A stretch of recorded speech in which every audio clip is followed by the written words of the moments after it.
this are based on someone that you know in real life? No, I don't usually do that. I don't write novels, romans à clé, as the French say. I don't put people whole into my stories.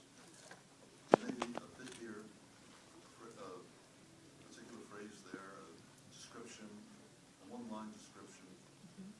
But it's very rare that I put people into a story more than a piece at a time. Well, there's you and Avram in the story I was telling you about. That's something else. That's very much a one-shot. Okay. Avram and I knew each other a long time, and we still get angry today. He's been dead for 20 years. I'll try to look something up on Wikipedia or Google. And I can't find what I want, and I immediately think, damn it, Avram would know. Why do you have to be dead?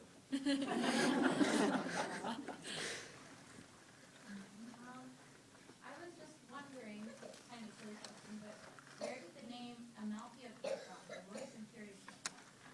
Not a silly question. Good question. It's part of a Greek legend that goes back to the beginning of the gods. Before the gods, there were the Titans. And the Titan Saturn, who's now remembered as the god of time, Saturn was told that his children were overthrown. And so, being, seeming no reason to be overthrown, he ate his children as they were born, or thought he was eating them, because his wife, Rhea, the earth goddess, naturally objected to this, and so she hid her children out on various Greek islands and gave her husband, Saturn, big rocks swaddled in baby clothes to swallow. He wasn't that bright a type. And the god Zeus, as a baby, was sheltered on the island of Lemnos by a goat named Amalthea.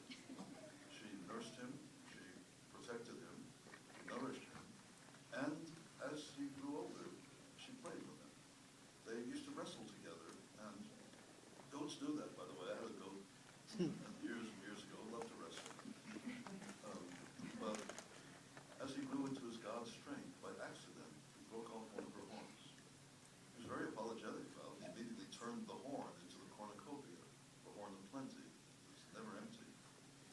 But he never could put it back. And so in a real sense, Amalthea became the first unicorn. See? A great question. There are no silly questions. So who's got another silly question? It's not a silly question. It's actually about how hard did you find it to write the ending of the story? Because normally stories have these super Hollywood happy endings, and this one it had a different tone to it, and I love it for it. But was it easy or was it difficult? Anything No, that was memorable about it? strangely, that was the one part of the story that wasn't that difficult. Maybe because at that point, I knew what the ending had to be. Finally, after all the struggles I've had with the book, I can't write anything very much that isn't in some way funny, some way sad, bittersweet, if you like. I've never believed, at least not since I was very young, in happy endings. But by the same token, I go with, do you know a movie any of you called The Best Exotic Marigold Hotel? I've heard of it. If you remember, there's a very, very lovely young Indian guy up there doing the best he can to run the crumbling hotel and take care of English women who found it impossible, too expensive to live in England, and have come to live in India, do the best they can there. And he says to one of them, in India we have a saying, it will all come right in the end. And if it is not all right now, then obviously this is not the end. I hang on to that saying in one form or another. And yeah, I do believe that nothing ends. Just have to, it's a question of whether you get to stay around long enough to see how it comes out. So we have a question right here. When did you decide that you wanted to become an author? Literally before I could write. I love story. I'm told I was a tractable child and easy to get on with it by adults. And the only time I might throw a fit was if I didn't get my bedtime story.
one of my jobs is when he leaves out a really good thing, I'm supposed to kick it in, especially when it's a little embarrassing.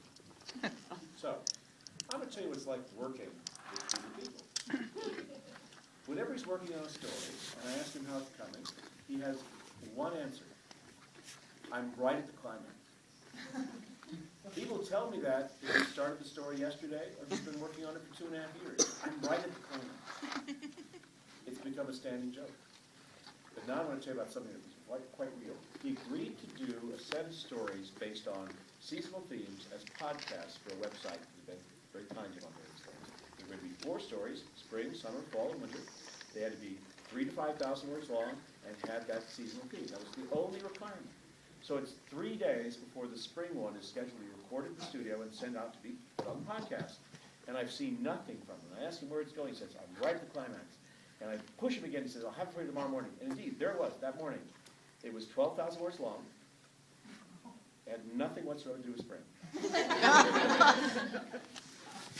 I say, well, I guess we'll just skip spring and start with summer. I'll email him. He says, no, I can do it. 24 hours later, he delivered a story just a day and a half before the recording session. It was called The Stickball Witch. It was the perfect length. It was a perfect spring theme. It's an amazing story. He wrote it in less than 24 hours. Now we fast forward 3 months. The summer story is due. I'm up near Seattle. It comes into my email. It's 3 days before the recording session again. I read it. It's summer themed. It's 3,000 to 5,000 words long. It was the single worst piece of fiction by Peter I had ever read in my entire life. It was crap. He was working through stuff about his brother who'd done a whole bunch of bad things. It was all in the story. It was great therapy, but it wasn't a good story to release to the outside world. So I called him up and I said, Peter, we can't do this. I guess we'll miss the summer show. We'll do something nice to make up for it. He says, no. And I drove home from Seattle. When I got home, in my email was another story from Peter. It had the same title. It was the same link. And I look at the email and go, he's probably just shuffled the deck chairs. I'm going to have to read this, tell him it's no good still. And then I read the story. It had exactly 257 words in common with the one I'd read that morning. And they were mostly of, the, and, if, but, and it was great. So he may write slow some of the time. When he's pissed at himself, he writes really fast. Really well. If you know the 2,000-year-old man disease that Carl Reiner and Mel Brooks used to do together, Brooks being 2,000 years old, and Reiner asking him stranger and stranger questions as they got into about people he'd known. Did you know Joan of Arc? Well, I know Joan of Arc. I went with her, dummy. And Reiner said once about why he could never resist asking Brooks a question that he couldn't possibly answer in the character of the 2,000-year-old man, and then watching to see how he did it. And he said, I do that because a brilliant mind in a total panic is a wonderful thing to see. To brilliance, but the total panic I know about. We're going to do 2 more questions and do the raffle and start the movie. You first, and then you did the last question. So you. What or who was the inspiration for the butterfly character? The butterfly is as close to an autobiography as I've ever liked. Of the inside of my head, 23. There are things in there that it takes me a minute to remember why they're in there. Remember, this is the summer of 1962, and so there are things in there from Aniston commercials to lines from one of the oldest plays ever written in English. I have that kind of ragbag mind. To combinations of lines from 2 different poems. To the punchline of a mildly dirty joke about Queen Elizabeth and Prince Philip. Prince Philip and I were cracking each other up with that summer. It's all right there. Not in the movie. Jokes in there in the book. All right, last question. Did you find it hard to have your book turned into a film? And what was your reaction when it was asked? Initially, I was horrified because I hated everything Rankin and Bass ever did. I hated what they'd done to Tolkien. And I'm not even talking about Frosty the Flipping Snowman. And, I expected the worst. But a number of things happened. One, they let me write the script, and they kept it pretty much the way I wrote it. 2, they went out and hired real actors.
And with that, get out your raffle ticket.